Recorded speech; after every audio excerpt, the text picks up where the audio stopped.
آئیے ہر ہفتے کی طرح اس ہفتے بھی ہم نے آپ کے سامنے امیر بیان مولائے متقیان حضرت علی ابن ابی طالب علیہ الصلوۃ والسلام کہ حکمتوں میں سے ایک حکمت کا انتخاب کیا. البتہ انتخاب نہیں ہے، یہ انتخاب نہیں کہہ سکتے اس لیے کہ یہ ساری حکمتیں سیریل سے چل رہی. اس ہفتے جس حکمت کی باری ہے، اور یاد دہانی کر دیں کہ انشاءاللہ ہم سب کو یہ حکمتیں ایک ایک کر کے یاد ہوتی رہیں تاکہ زندگی کا جز بن جائے. یہ حکمتیں اس لیے نہیں ہے کہ نہج البلاغہ کے صفحات کا جز بنے، نہیں، اس لیے ہے کہ ہماری زندگی کا جز بنے. حکمت زندگی کے لیے حکمت ہے، حکمت انسان کی بندگی کے لیے حکمت ہے، حکمت انسان کو زندگی گزارنے کا اور زندگی کو کامیاب بنانے کا طریقہ بتاتی ہے. اسی طریقے سے اس حکمت میں مولا کائنات ارشاد فرماتے ہیں قرنت الحیبۃ بالغیبہ، حیبت کو قرنت الحیبۃ بالخیبہ، حیبت کو خوف سے ملا دیا گیا. حیبت کو حیبت کہتے ہیں کہ جہاں پہ انسان کسی کی شخصیت، کسی کا پاور، کسی کی پرسنالٹی، کسی کے مال، کسی بھی چیز سے مرعوب ہو جائے، اس کے رعب میں آ جائے اور نہ بول سکے یا کچھ نہ کہہ سکے یا کچھ نہ کر سکے، اس کو کہتے ہیں حیبت. مولا فرماتے ہیں کہ حیبت کو یا مرعوبیت کو خوف یعنی انسان کی ناکامی سے ملا دیا گیا. بلکہ ناکامی اگر ترجمہ کیا جائے ذرا صحیح، حیبت کو ناکامی سے، یعنی اگر کوئی حیبت میں آ کے چپ ہو گیا تو اس کو سمجھا جاتا ہے کہ یہ ناکام ہو گیا. پھر آگے آپ ارشاد فرماتے ہیں والحیاء بالحرمان، اور حیا کو محرومی سے، محرومی کہتے ہیں انسان کسی چیز سے دور ہو جائے، ملا دیا گیا. دیکھیے دونوں چیزوں کی وضاحت کی ضرورت ہے، ایک حیبت اور دوسرے حیا. حیبت ہوتی ہی اسی چیز سے، انسان مرعوب ہوتا اسی چیز سے جس کو بڑا سمجھے. کبھی چھوٹے سے مرعوب ہوا؟ کبھی آپ نے دیکھا کہ مثلا کوئی فقیر آ گیا ہو، کہا کہ صاحب بہت بڑا فقیر ہے، بڑا ماہر ہے، تو آپ مرعوب ہو گئے، ارے تو بہت بڑا فقیر ہوا؟ کبھی کوئی نہیں ہوا. ہاں، جو لوگ مال کو بڑا سمجھتے ہیں وہ مالدار سے مرعوب ہو جاتے ہیں. تو مرعوب انسان کس سے ہوتا ہے؟ جس کو بڑا سمجھتا ہے. اسی لیے کہ جو لوگ مال کو بڑا نہیں سمجھتے وہ مالدار کے مال سے مرعوب نہیں ہوتے. مرعوب کس سے ہونا چاہیے انسان کو؟ وہ چیزیں کہ جو واقعی بڑی. پھر اس کے بعد آگے کے مرحلے میں مرعوب ہونے کے ایک لمٹ بھی ہے کہ اتنا بھی مرعوب نہ ہو کہ انسان اپنے حقیقت زندگی سے باہر نکل جائے. تو سب سے پہلی چیز کہ ہم یہ دیکھیں کہ بڑے ہونے کا معیار کیا ہے. بڑا عہدہ، مال کا زیادہ ہونا، کپڑے کا اچھا ہونا، گاڑی اچھی ہونی، یہ ہے یعنی مادیات بڑا ہونے کا معیار ہے یا روحانیات بڑے ہونے کا معیار ہے؟ تقوی پروردگار، علم با عمل، یہ بڑے ہونے کا معیار ہے. جو چیز بڑے ہونے کا معیار ہے وہ رعب ڈالتی ہے. اب یہاں پہ انسان کا مرعوب ہونا اس بات کی دلیل ہے کہ یہ کس کو بڑا سمجھتا ہے. جس کو بڑا سمجھتا ہے اس سے مرعوب ہو جائے گا. اسی طریقے سے دوسری جگہ پہ ارشاد فرماتے ہیں کہ حیا کو محرومی سے ملا دیا گیا. دیکھیں حیا بھی کئی طرح کی ہوتی ہے. حیا کہتے ہیں انسان کہ جس چیز، وہ شرم جو انسان کے اندر، کبھی کبھی ہمارے یہاں ایسی شرم ہوتی ہے کہ جو انسان کو صحیح کام کرنے سے بھی روک دیتی ہے. بہت سی ایسی شرم ہمارے یہاں دینداری سے روک دیتی ہے.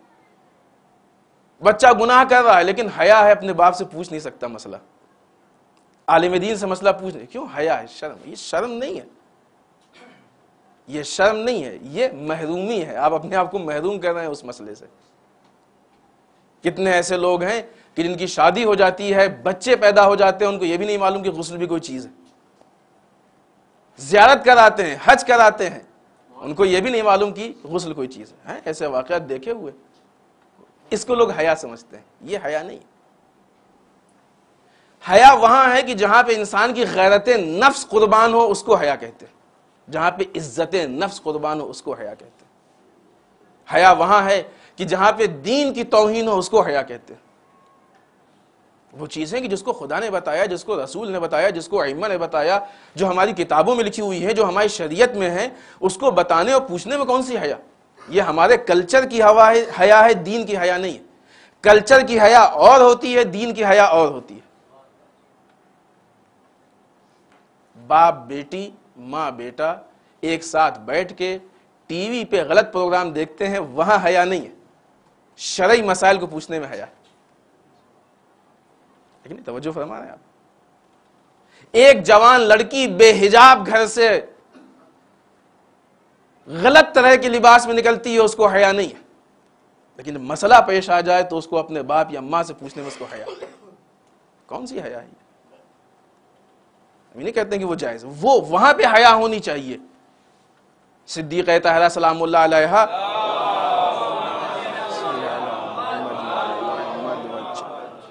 نے حیا کا معیار کیا بتایا کہ بیوی کے نزدیک یہ حیا نہیں ہے، وہاں حیا ہونی چاہیے. غلط چیزوں کا گھر میں داخل ہونا، یہاں حیا ہونی چاہیے. غلط پروگرامز کا چلنا، یہاں حیا ہونی چاہیے. یہ حیا ہے. لیکن ایک فطری چیز کی جس کو خدا نے انسان کی زندگی کا جز بنا دیا ہے، اس کے متعلق شریعت نے مسائل بتائے ہیں، ان مسائل کو پوچھنے میں کیا حیا؟ یہ حیا نہیں ہے. تو معلوم یہ ہوا کہ حیا کو انسان نے محرومی سے ملا دیا.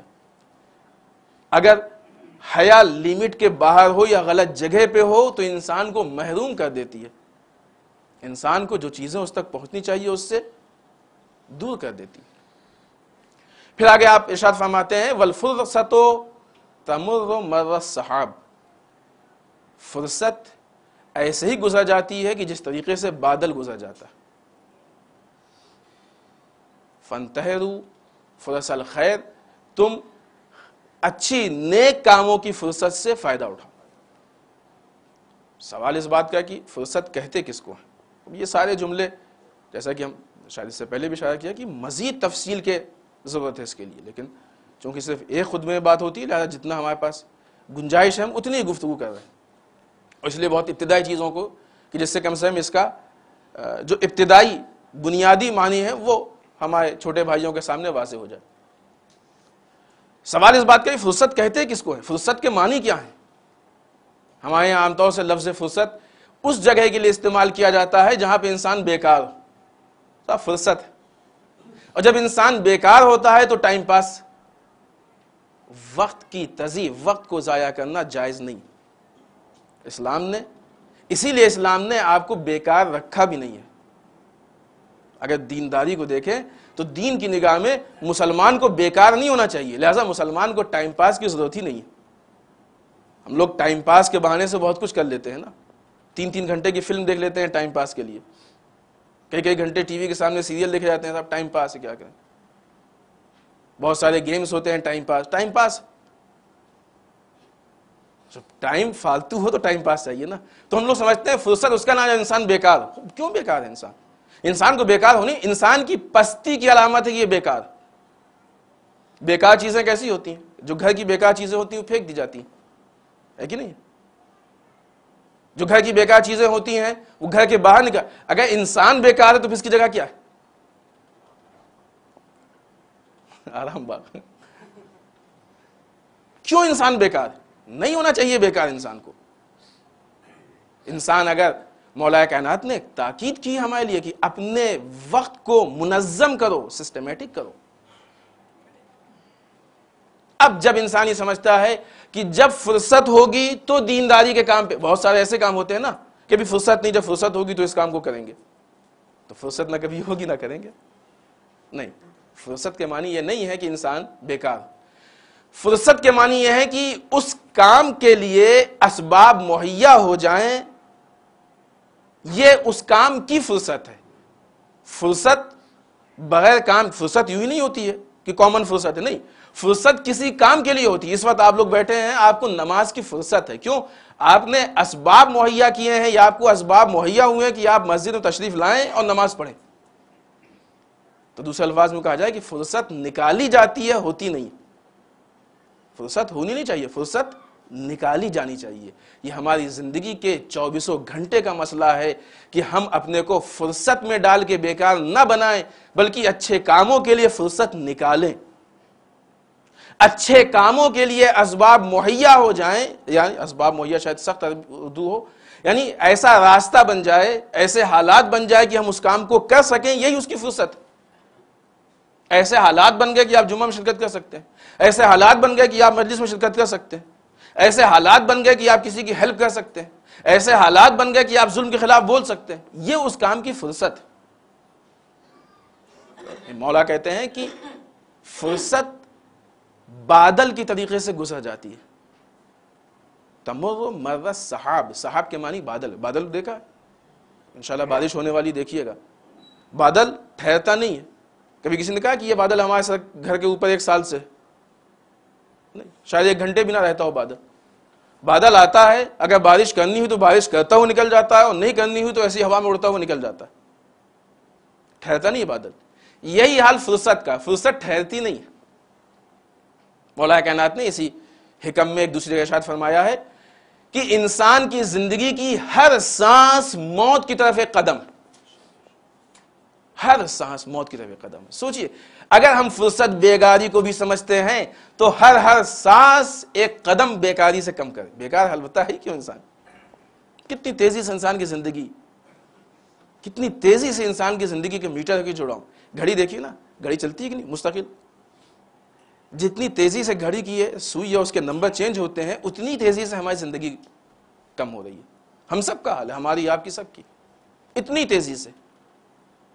کبھی اگر ٹیکسی اور آٹو کا میٹر تیزی سے بڑھے تو انسان کے حالات کیوں اتنی تیز چل رہا ہے، وہ میٹر اتنا نقصان دہ نہیں ہے، یہ میٹر دیکھیے زیادہ نقصان دہ، وہاں پہ پیسے خرچ ہو رہے ہیں، یہاں زندگی خرچ ہو رہی ہے۔ اب اس زندگی کے عوض میں، اس زندگی کے بدلے میں ہم کو کیا چاہیے؟ مولا اسی کی طرف اشارہ کرتے ہیں کہ یہ فرصت بادل کی طرح گزر رہی ہے، گزر جائے گی تمہارے پاس، رکے، فرصت کسی کے پاس ٹھہرتی نہیں ہے۔ انگلش میں بھی مقولہ ہے، شاید کہا جاتا ہے کہ ہر انسان کی زندگی میں کچھ ہی ایسے موقع ہوتے ہیں جو اس کے لیے گولڈن چانس ہوتے ہیں، اگر انسان نے اس سے فائدہ اٹھا لیا تو اچھے مواقع کے دروازے کھلنے لگتے ہیں، اور نہیں اٹھایا تو پھر نکل جاتا ہے ہاتھ سے۔ یہ فرصت ایسے ہی ہے، اگر انسان نے فرصت کو ضائع کر دیا۔ کتنے لوگ ایسے تھے جنہوں نے اس بات پہ افسوس کیا بعد میں کہ کیوں نہیں ہم کربلا میں امام حسین کی مدد کے لیے گئے تھے، فرصت نکل گئی ہاتھ سے، وہ فرصت تھی نصرت امام حسین کی، نکل گئی۔ اب فرصت کا مطلب اگر بیکاری تو سوچئے کیا جو لوگ امام حسین کی نصرت کے لیے آئے سب بیکار تھے؟ کوئی کام نہیں تھا ان کو، فالتو بیٹھے تھے، امام حسین نے کہا چلے آؤ چلے آئے؟ نہیں، وہ سب اپنے کام میں مصروف تھے۔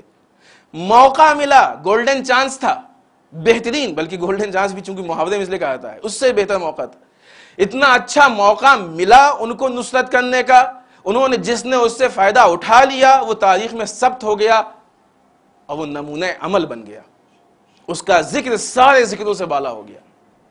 جس نے اس فرصت سے، خیر کی فرصت تھی نا، جس نے اس فرصت سے فائدہ نہیں اٹھایا وہ افسوس کر رہا ہے، پوری زندگی اس نے افسوس کیا، اور وہ افسوس پھر دوبارہ اس فرصت لوٹایا، افسوس نے نہیں لوٹایا۔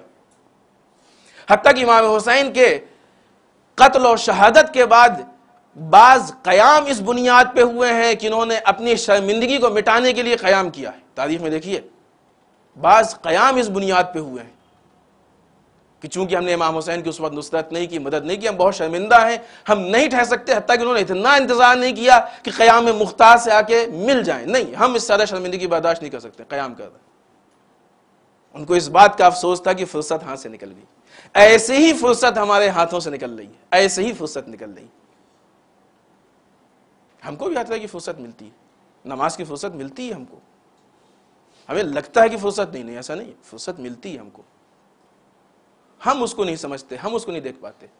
روزے کی فرصت ملتی ہے ہم کو، تلاوت قرآن مجید کی فرصت ملتی ہے ہم کو، دعاؤں کی تلاوت کی فرصت ملتی ہے ہم کو، ائمہ کی سیرت کو پڑھنے اور سمجھنے کی فرصت ملتی ہے ہم کو، ہم نہیں۔ دین کے ڈیفنس، دین کے دفاع کی فرصت ملتی ہے ہم کو۔ جس نے وہاں دفاع نہیں کیا وہ افسوس کر رہا ہے، جس نے یہاں دفاع نہیں کیا وہ بھی افسوس کرے کیوں نہیں کیا ہم نے۔ ٹھیک ہے قرآن جلا، بہت غلط ہوا جس نے کیا غلط کیا، لیکن ہمارے لیے فرصت تھی کہ ہم دفاع دین میں اپنے مذہب و مسلک کو واضح کریں کہ ہم قرآن والے۔ رسول کی توہین ہوئی، جس نے کیا بہت غلط کیا، اسی طرح سے قتل حسین بہت غلط ہوا، لیکن نصرت حسین کی بہترین فرصت تھی۔ توہین رسول بہت غلط ہے، لیکن رسول کی نصرت بہت اچھی چیز ہے۔ توہین قرآن بہت غلط چیز ہے، لیکن نصرت قرآن بہت اچھی چیز ہے۔ ہم کو فرصت ملی اس نصرت کی، لیکن ہم نے اس فرصت سے فائدہ نہیں اٹھایا۔ اور یہ فرصت پھر ٹھہرنے والی نہیں ہے، بادل کی طرح نکل جاتی ہے، یہ فرصت نکل جائے گی، اس کے بعد اگر سمجھ میں آئے گا تو افسوس کریں گے، اور جس کے سمجھ میں نہیں آئے گا وہ افسوس بھی نہیں کرے گا بعد میں۔ واقعہ کربلا کے بعد جن کے سمجھ میں آیا تھا انہوں نے افسوس کیا تھا، جن کے سمجھ میں نہیں آیا انہوں نے افسوس بھی نہیں کیا بعد میں۔ آپ دیکھیے کیا سارے لوگوں نے قیام کیا؟ نہیں کیا، سب کو افسوس تھا؟ نہیں تھا، بہت سے تو وہ اپنی نارمل زندگی میں گزار رہے تھے۔ کیوں؟ اس لیے کہ ان کو یہ سمجھ میں نہیں آیا کہ اتنی اچھی فرصت تھی وہ ہمارے ہاتھ سے نکل گئی اور ہم نے اس کو اختیار نہیں کیا۔ اس کے لیے بھی ایک شعور چاہیے، اس فرصت کو حاصل کرنے کے لیے بھی انسان کے اندر ایک شعور چاہیے، ایک فکر چاہیے۔ جب تک یہ شعور و فکر نہ ہو انسان اس فرصت کو نہیں حاصل کر پاتا ہے۔ دشمنان اہل بیت نے کوشش ہی یہی کی تھی کہ اہل بیت کے جو ماننے والے یا چاہنے والے ہیں ان تک اس شعور کو یا ان کو اس شعور تک نہ پہنچنے دیا جائے تاکہ اس فرصت سے وہ فائدہ نہ اٹھا پائیں۔ اہل بیت پہ کب ظلم نہیں ہوا؟ ہوا، ہمیشہ ظلم ہوا، لیکن اہل بیت کے خب جو چاہنے والے جن کی آنکھ کھلی ہوئی تھی، جن میں بصیرت کی نگاہ تھی، انہوں نے ہر موقع پہ ہر لمحے ہر طریقے سے نصرت و مدد کی۔ لیکن وہ لوگ کی جو مانتے تھے ہاں اچھے ہیں، سب کچھ ہے، رسول سے کے سلسلے سے ہیں، اور مگر نصرت نہیں کی۔ کیوں نہیں کی؟ اس لیے کہ ان تک اس شعور کو پہنچنے ہی نہیں دیا گیا تھا کہ وہ اس فرصت کو، اس نصرت کو اپنی ذمہ داری سمجھے۔